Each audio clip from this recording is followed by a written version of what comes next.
حال ہی میں ایک کتاب چھپی ہے، ڈاکٹر سید رضوان علی ندوی، وہ محقق ہیں تاریخ کے، انہوں نے بڑی تاریخی تحقیق کے بعد جو باتیں بیان کی ہیں وہ میں آپ کے سامنے رکھا ہوں۔ عرب میں جنوب مغرب کی کونے میں جہاں یہ یمن بھی آباد ہے، اس کے اوپر نجران ہے، اسی علاقے میں یمامہ کا علاقہ کہلاتا ہے۔ یہاں ایک قبیلہ آباد تھا بنو تمیم۔ یہ جو لوگ تھے بڑے کرخت مزاج، جنگجو، اکھڑ، ضدی، اور جس بات کو ایک دفعہ مان لے اس پر اڑ جانے والے اور بڑھ مٹنے والے۔ یہیں سے فتنہ پہلا اٹھا تھا، سب سے بڑا جو نئے جھوٹے نبی کھڑے ہوئے تھے، ان میں سب سے بڑا تو مسلمہ کذاب تھا، یہی تو علاقہ تھا۔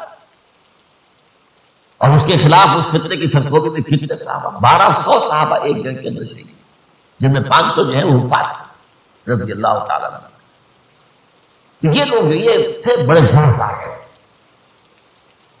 اس قبیلے کے بارے میں حضرت عمر رضی اللہ تعالیٰ عنہ نے ایک بڑی عظیم حکمت عملی اختیار کی،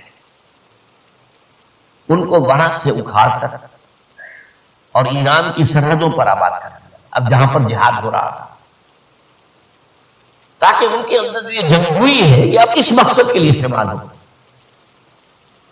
اب وہ دارالاسلام کی توسیع کے مقصد کے لیے استعمال ہو، اور وہ ہوئی۔ حضرت عمر نے 2 چھاؤنیاں بنائی رضی اللہ عنہ، کوفہ اور بصرہ، کیونکہ ظاہر بات ہے کہ اب جو اسلام کا دائرہ پھیل رہا تھا اور اسلامی حکومت پھیل رہی تھی، اور زیادہ تر جو ہے مشرق کی طرف پھیل رہی تھی، ایران اور خراسان وغیرہ، تو مدینے سے اس کا کنٹرول اتنا آسان نہیں تھا، فاصلہ تھا، تو چھاؤنیاں بنائی تاکہ یہ اس سرحد کے اوپر یہ موجودہ مرکز رہے یا فوجیں موجود رہیں، کہیں کوئی بغاوت ہو تو اس کو کچلنے کے لیے وہ قوت فوری طور پر دستیاب ہے۔ یہ لوگ ہیں کہ جو عبداللہ ابن سبا کے فتنے سے سب سے زیادہ متاثر ہیں۔ ان کی مزاج میں وہ کمی تو تھی نا، حضرت عمر بھی ان کا جو ایک مضبوط کنٹرول تھا انہیں دبائے رکھا ہے، اور ان کا رخ جو ہے ایک دوسری طرف موڑ کر اس سے اسلام کو فائدہ پہنچایا۔ لیکن اس کے بعد جب فتنہ جو آیا یہ عبداللہ ابن سبا کو، سب سے بڑھ کر یہی لوگ اس کے ماننے والے، اور یہی میں سے وہ لوگ تھے جنہوں نے جانیں بھی دے دی ہیں، جنہیں حضرت علی نے زندہ جلایا ہے، اس لیے کہ وہ کہتے تھے کہ علی خدا ہے۔ اے علی تم خدا ہو، تم ہمیں آگ میں جلا رہے ہو، یہ تو تم ہمارا امتحان لے رہے ہو۔ وَلَنَبْلُوَنَّكُمْ بِشَيْءٍ مِّنَ الْخَوْفِ وَالْجُوعِ وَنَقْصٍ مِّنَ الْأَمْوَالِ وَالْأَنفُسِ وَالثَّمَرَاتِ، اب وہ اس آیت کو اپنے اوپر مرتبط کرتا۔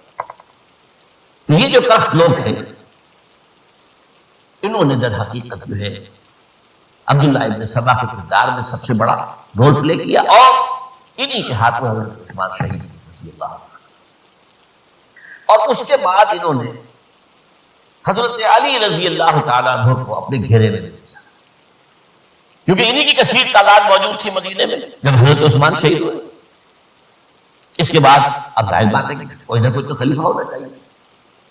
حضرت طلحہ سے کہا گیا انہوں نے باغت کر دی، حضرت زبیر سے کہا گیا انہوں نے باغت کر دی۔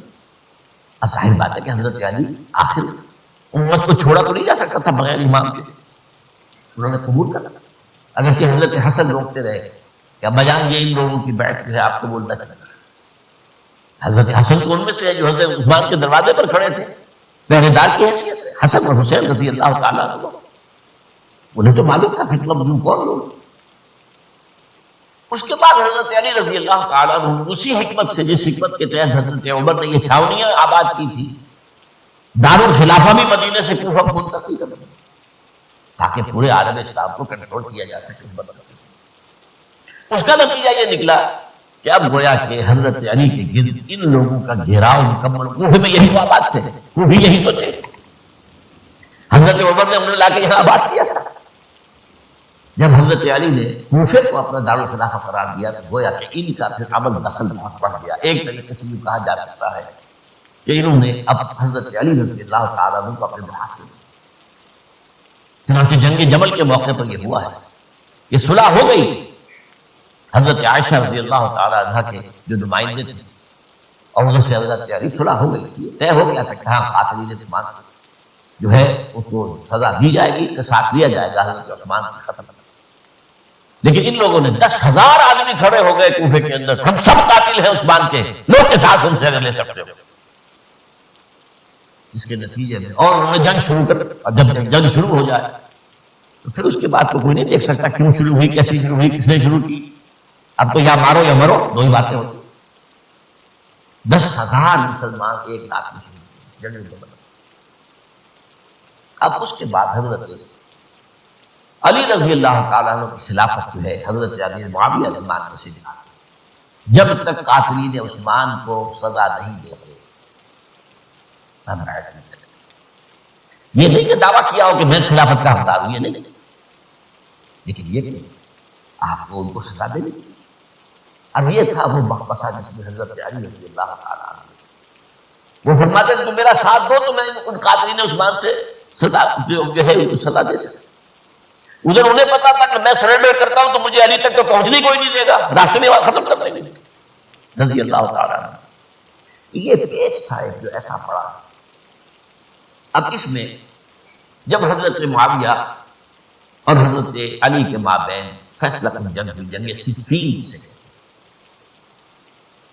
جس میں 70,000 مسلمان ایک دوسرے کی تلواروں، تیروں، نیزوں سے قتل۔ اس موقع پر حضرت معاویہ کی طرف سے ایک آفر آئی، قرآن مجید کو نیزے پر اٹھا کر لوگوں نے کہا کہ یہ خونریزی بند کر دو، ہم قرآن کا فیصلہ ماننے کو تیار ہیں۔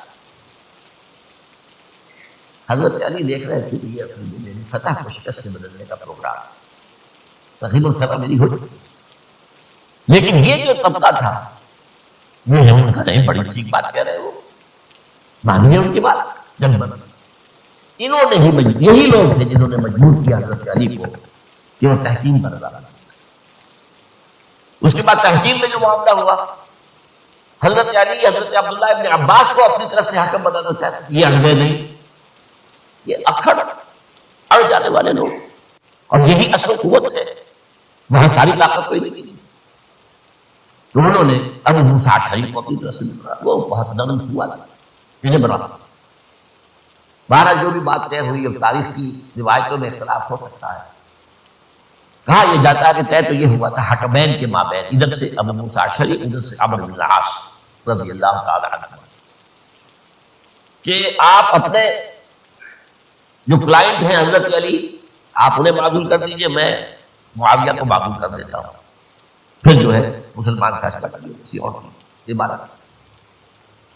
انہوں نے کھڑے ہو کے کہہ دیا میں علی کو معزول کرتا ہوں، اور عمرو بن العاص نے کہا کہ میں معاویہ کا قائم کرتا ہوں۔ اب یہ ہے روایت، واللہ اعلم اس میں کتنا سچ ہے کتنا جھوٹ ہے، میں کوئی مورخ نہیں ہوں، میں کوئی تاریخ کا محقق نہیں۔ اس کے بعد جو ہے اب یہ لوگ انہوں نے کہا کہ مانیے تحقیق کو، اور جب انہوں نے حضرت علی نے اس تحقیق کے فیصلے کو ماننے سے انکار کیا تو باقی حضرت علی کو کافر قرار دیا، اور جا کر ایک جگہ پر حرورہ ایک جگہ تھی، وہاں پر جا کے جمع ہو گئے، جگہ بندی کی بہت بڑی طاقت اور وہاں پر انہوں نے طے کیا کہ علی بھی کافر ہو گیا، معاویہ بھی کافر ہو گیا، عمرو بن العاص بھی کافر ہو گئے، سب کافر۔ حضرت علی کی طرف سے ایک گئے سفیر ان سے بات کر رہی تھی، تو انہوں نے کہا تم نے تو کہا تھا کہ تحکیم کو تسلیم کرو، کہ ہاں ہم نے گناہ کیا تھا، کفر کیا تھا، ہم توبہ کی ہم نے، اگر علی بھی مان لے کہ میں نے مان کر کفر کیا تھا اب میں توبہ کرتا ہوں تو ہم ان کی بات مان لیں۔ اور حضرت علی اس طرح کا جھوٹ کسی بولے، ان کو کوئی کفر نہیں کیا۔ بہرحال انہوں نے پھر بھی نرمی برتی کہ دیکھو اگر تم کوئی خونریزی نہیں کرو گے، فساد نہیں مچاؤ گے تو میں تمہیں کچھ نہیں کروں گا، لیکن وہ اپنی ان شرارتوں سے بات نہیں آئے۔ پھر تیسری جو بڑی جنگ ہوئی ہے ان جنگوں میں، جنگ نہروان کہلاتا ہے، حضرت علی کی جنگ خوارج کے ساتھ، جس میں 4,000 خارجی جو ہے، اور یہ بات اب آپ نوٹ کر لیجیے کہ یہ لوگ جیسا کہ اکھڑ بھی تھے لیکن اپنی بات پر ڈٹ جانے والے تھے، لیکن ساتھ ہی دیندار بھی، نمازی اور روزدار بھی۔ یہ اس طرح کے لوگ نہیں تھے جو فاسق اور فاجر، بس یہ مزاج کا ایک ہے جس بات میں بیٹھے اور یہ اصل میں انہوں نے پھر فیصلہ کیا کہ اور تو ہمارے بس میں اب کچھ نہیں ہے، ان تینوں کو قتل کرنا، علی کو بھی اور معاویہ کو بھی اور عمرو بن العاص. تو ایک جگہ ان کی سازش ہوئی، 3 آدمی معین ہو گئے، ایک ہی وقت کا طے فیصلہ ہو گیا، فلاں تاریخ کو فجر کے وقت تم جاؤ، وہ تم کوفے کی جامع مسجد میں، جب علی نماز جماعت کرا رہے ہو خنجر لگا رہو. اور اس کا نام ابن ملہم تھا، خارجی، یہ وہی لوگ بنو تمیم کے لوگ. دوسرا جو تھا وہ دمشق میں حضرت معاویہ کا قتل کرنے میں شہید کرنے کے لیے. تیسرا مصر پہنچ گیا حضرت عمرو بن العاص. اب یہ بات اللہ کی طرف سے ہے، یہ تو اس کی مشیت ہے، اس کا فیصلہ ہے. حضرت علی پر وار کارگر ہوا، آپ صحیح نہیں. حضرت معاویہ پر وہ وار ذرا اوچھا پڑا، زخمی تو ہوئے لیکن آپ کی جان بچ گئی. عمرو بن العاص کو مسجد میں کسی معمولی کی وجہ سے، ادھر کی وجہ سے فجر میں آ نہیں سکے، لہذا حضرت علی کی شہادت ہو گئی. اب یہ ہے اصل پس منظر، کن لوگوں نے کیا شہید سمجھنے کی بات. یہ خوارج نے شہید کیا، لیکن خوارج کا فتنہ سبائی فتنے ہی کا آف شوٹ ہے، اسی کے ذیل میں ہے، اسی کی ایک شاخ ہے، اسی کا ایک نتیجہ ہے. یہ خوارج جو ہے بعد میں بھی ان کی مسلسل جو ہے وہ جنگیں رہی ہیں. بہرحال اس صورتحال کو یہ سمجھ لیجیے کہ یہ خلفائے ثلاثہ رضی اللہ تعالی عنہ، حضرت عمر شہید، عثمان شہید، علی شہید. عجیب بات ہے کہ تینوں کا نام عین سے شروع ہوتا ہے، عمر عین سے، عثمان عین سے، علی عین سے، تینوں شہید ہوئے ہیں. لیکن یہ کہ یہ ہے تاریخی پس منظر. اب اس کے بعد میں صرف آپ کو چند اشارے دوں گا، میں نہیں چاہتا کہ اس سے آگے کوئی تفصیل سے گفتگو ہو. حضرت علی کی شہادت کے بعد لوگوں نے، جب کہ ابھی حضرت علی زخمی تھے، انتقال نہیں ہوا تھا، آپ سے پوچھا کہ ہم حسن کے ہاتھ پر بیعت کر لیں رضی اللہ عنہ. آپ نے فرمایا نہ، میں تمہیں اس کا حکم دیتا ہوں اور نہ روکتا ہوں، یہ تمہارا معاملہ ہے، امیر المسلمین ہے، مسلمان فیصلہ کر لیں.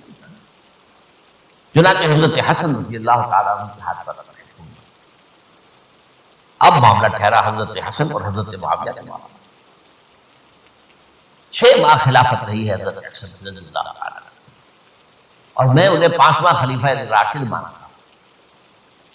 ابو بکر، عمر، عثمان، علی، حسن، انہوں نے کوئی اپنی قوت سے خلافت حاصل نہیں کی تھی، بلکہ مسلمانوں نے خلیفہ بنایا. لیکن یہ اس قدر